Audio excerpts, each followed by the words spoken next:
আমার পোস্ত রেডি হয়ে গেছে। পোস্ত কাঁকরোলটা ভাজবো। কাঁকরোল ভাজতে বেশি তেল লাগে না।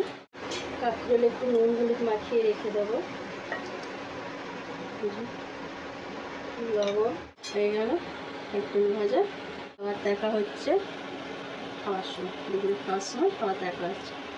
চলো বাসনগুলো ধুয়ে নিই, ব্যাস স্নান করে নেবো, দিয়ে ঠাকুরকে ধূপ ধুনো দেখাবো, তাহলে হয়ে যাবে।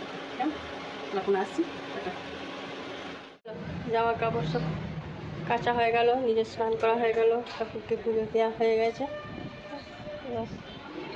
বাইরের দিকে একটু এলাম, এই যে জামা কাপড় সব মেলে দিয়েছি। এই যে আজ সূর্যি মামা ওঠেনি। এই যে রাস্তা, এটা সবজি মার্কেট। ওই যে অটোটা রয়েছে, অটোটার পাশে পাঁচিল, ওটা সব সবজি মার্কেট। এই যে এখানে সব লোকজন সব এসছে লক্ষ্মীপুর।